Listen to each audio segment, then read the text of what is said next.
E aí, pessoal, tudo bem? Nosso assunto hoje será o divórcio.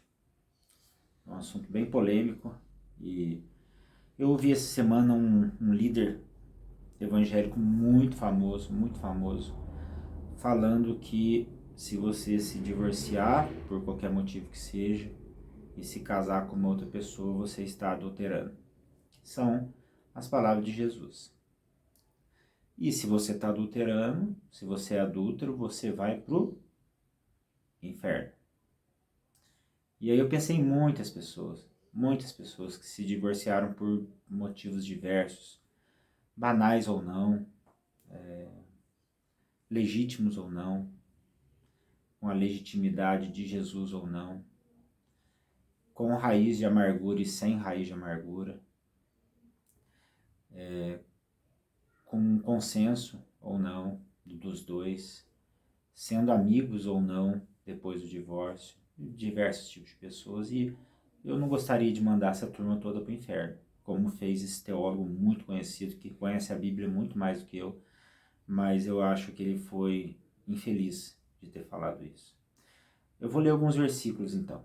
Mateus 5, 31 e 32, Jesus falando: Foi dito, aquele que se divorciar de sua mulher deverá dar-lhe certidão de divórcio. Mas eu digo que todo aquele que se divorciar de sua mulher, exceto por imoralidade sexual, faz que ela se torne adúltera. E quem se casar com a mulher divorciada estará condenado ao adultério. O que ele está dizendo aqui, naquele momento, é que o divórcio só é legítimo se for por imoralidade sexual. Tá?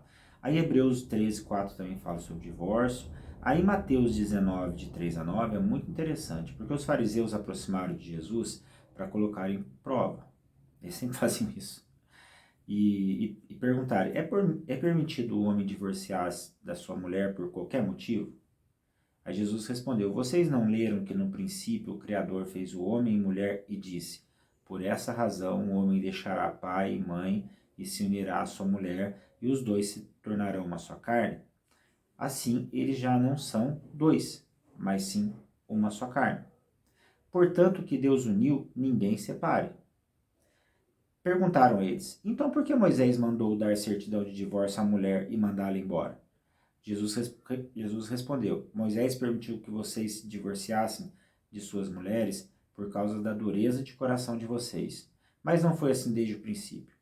Eu digo que todo aquele que se divorciar da sua mulher, exceto por imoralidade sexual, e se casar com outra mulher, estará cometendo adultério.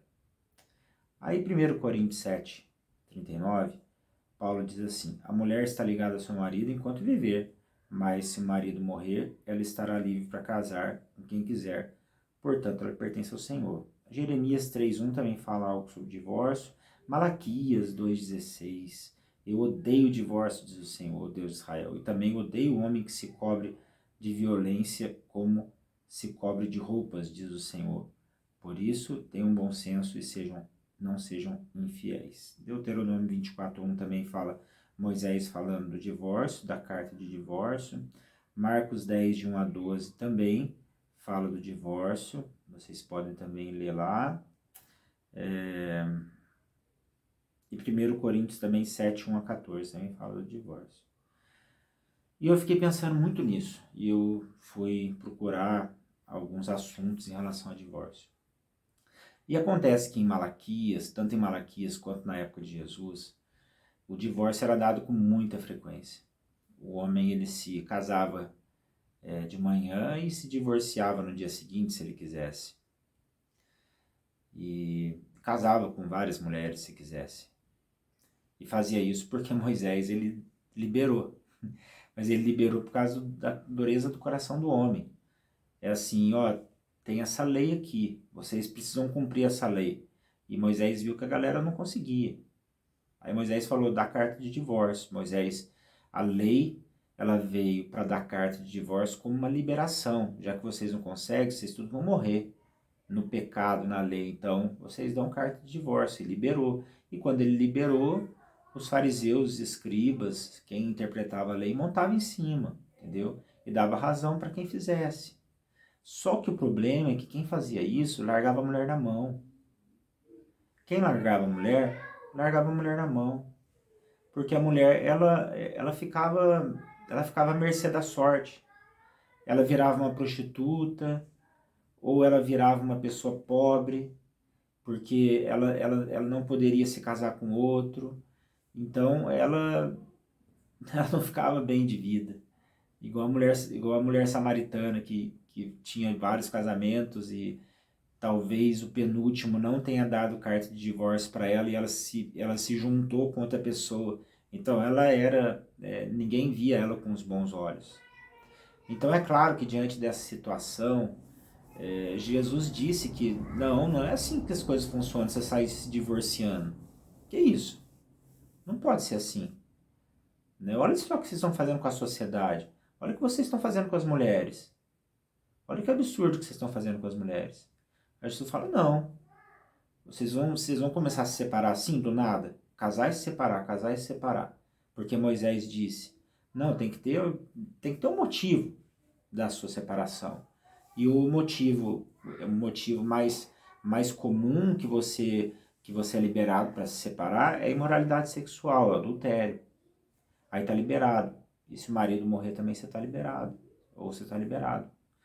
Pois bem, só que daí os dias foram passando e o mundo foi mudando e parece que as palavras de Jesus fizeram um eco na humanidade a ponto de há 40, 50 anos atrás, vindo toda a tradição católica romana, dificilmente a mulher separava do homem. E era muito legal essa época, os nossos avós, os nossos bisavós, eles não se separavam. E era muito bom isso, né? Porque apesar deles não se darem bem muitas vezes e acontecerem coisas ruins no casamento deles, eles se mantinham firmes um do lado do outro. Isso era muito lindo de ver, muito lindo de acontecer. E hoje nós temos uma população que se separa mesmo. Se separam. Eles se separam. Nós nos separamos e isso é muito triste. Porque Deus realmente ele coloca o casamento como algo assim maravilhoso. É como Jesus e a igreja, é como a união de Jesus e a igreja. É algo assim, é algo sagrado, é algo bonito de se ver quando as pessoas são casadas e as pessoas se respeitam e elas se amam e elas fazem família, elas constroem família. É maravilhoso isso. E aí, com o passar do tempo, e aí teve até uma reclamação hoje que eu ouvi, por que existe tanta separação na igreja? Por que existe tanta separação na igreja? Assim, não é que existe tanta separação na igreja, existe muita separação no mundo. O mundo se separa, umas pessoas das outras. E às vezes por motivos banais, e às vezes por motivos mais graves. Mas existem separações. Agora, por que a separação está aumentando na igreja? Bom, um dos motivos é que você reprime o jovem e você não ensina direito o jovem que está namorando ou está noivo. Porque muitos deles ficam noivos e namoram pensando no sexo, porque eles são reprimidos, eles mais querem fazer sexo. Aí você cria uma multidão e um amontoado de jovens que querem se casar para fazer sexo. Aquele corpinho bonito da namorada, da jovem, e querem isso, nem todos. Eu conheço um casal na igreja que você olha para eles e vê, não, isso é amor de verdade, isso não é para... Ele não quer, ela não quer casar para fazer sexo. Eles realmente se amam. Eu acho muito lindo isso, muito lindo de se ver. Mas nós temos muitas situações hoje que nós não podemos julgar e eu não mando para o inferno, igual esse teólogo fez. Eu tenho familiar que se separou e são pessoas que servem a Deus. Eu tenho amigos que se separaram. Teve uma pessoa que me falou, não, essa pessoa não pode se casar de novo. Jesus disse, está escrito. Bom, já falei o contexto que Jesus disse isso e que Paulo disse isso. Era um contexto que não podia deixar mais isso acontecer. Tinha que parar. Tinha que parar. E aí você pega um teólogo desse e sai mandando todo mundo para o inferno. E isso é uma coisa que não pode acontecer. Não pode acontecer o divórcio, tanto quanto não pode acontecer essa legalidade e essa crueldade com as pessoas que se separaram pelo motivo que aconteceu. Se você pega um casal que não conhece a Cristo e se separa porque brigaram, e aí a pessoa ela se converte a Cristo e vai para a igreja, e aí você vai falar para ela, não, você não pode casar de novo, porque senão você vai adulterar. A pessoa mais fala, mas eu aceitei a Cristo para viver de forma leve, eu quero um companheiro para mim. Não, não, mas você já foi casado, você não pode casar de novo. Então são coisas que nós colocamos como regra que fere a vida. Fere a vida. E eu até falei esses dias também, eu já fiz casamento de pessoa separada. E não tem nenhum peso sobre mim. E nenhum peso sobre ela também. Nenhum. Porque não estava ferindo a vida. E até hoje eles são casados e existe vida, existe amor. E existe Cristo no meio deles.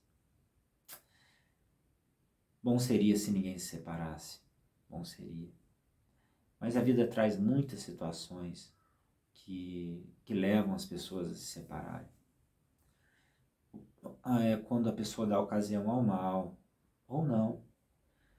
Quando existe uma briga e existe um comum acordo na separação, eu conheço uma amiga minha que se separou, mas continua amiga do ex-marido. E ela fala, Rodrigo, de acordo com esse teólogo aí, se eu me casar de novo, eu vou pro inferno. E ela tira completamente o crédito do teólogo. E eu vou falar para você, você quer um teólogo perder o crédito, é quando ele coloca lei, quando ele é legalista, quando ele tem a facilidade imensa de condenar as pessoas. Aí eu pergunto para você, esse teólogo não pode se separar um dia? Hein? Esse teólogo não pode se separar um dia porque a mulher resolveu, por motivos banais, não estar mais com ele? E aí ele não poderá casar-se mais. Ele não se casa mais, então. Nós vivemos um mundo assim. Essas pessoas precisam de amor e elas precisam ser tratadas de igual modo do que as outras. E elas precisam de segundas chances. Porque o Jesus que nós servimos, ele dá segundas chances. E Paulo, quando fala que é bom que sejam solteiros como ele, é claro, ou que sejam sozinhos como ele, ou que... Bom, Paulo não era muita referência para dar conselho de casamento, apesar de ter dado, e de ter repetido as palavras de Jesus, e de ter enxergado como Jesus enxergava. Mas Paulo não é padrão, ele não é um conselheiro de casamento, uma pessoa que vive na família, que vive para a família. Deus escolheu Paulo para pregar no mundo como é que ele ia levar a família junto, sendo casado ou não, ninguém sabe se era ou não, mas como é que ele ia levar a esposa junto, o filho junto? Não, ele era separado para aquilo. Agora nós não, nós temos as nossas famílias, nós somos família, nós somos pai de família, mãe da família, e aí nós estamos no casamento. Então eu falo para esse teólogo o seguinte, você corre o risco de acontecer isso com você, infelizmente. Eu espero que não aconteça, muito mesmo. E se acontecer, eu espero que você arrume uma outra companheira para você não ficar sozinho. Mas não fica mandando a galera pro inferno, não. Isso é muito feio. Você agride muita gente. Eu conheço muita gente que não vai entrar na sua igreja porque você falou isso. A pessoa não vai entrar na sua igreja. Eu conheço muita gente que tirou completamente o crédito da sua palavra porque você falou isso. Vamos tomar cuidado com o que a gente está falando, com o que a gente está pregando. Vamos pegar o contexto da palavra. Vamos pegar como as pessoas viviam naqueles dias. Vamos estudar direito a palavra, em que história que era, como é que as pessoas faziam, o que acontecia com elas, qual o mal que acontecia com elas quando isso acontecia. A gente tem que levar tudo isso em conta. Porque se a gente fizer isso hoje, chamar as pessoas de adúltera que se casam de novo, ou que deixam o seu companheiro ou sua companheira de novo, o céu vai estar vazio. Mas se ler ali Romanos 5, 6.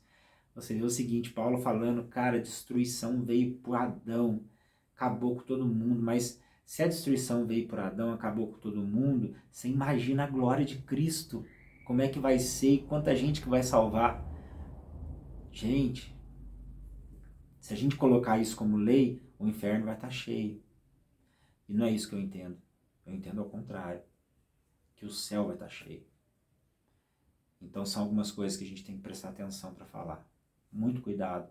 Você que fala isso é porque o seu casamento está seguro. E que Deus permaneça assim no seu casamento seguro, porque isso é maravilhoso. Se caso aconteça um dia do seu casamento se despedaçar, olha, vai ter gente que vai cuidar de você. Jesus vai cuidar de você. E se você quiser um companheiro ou uma companheira, Jesus vai te dar uma outra chance e vai abençoar o seu casamento.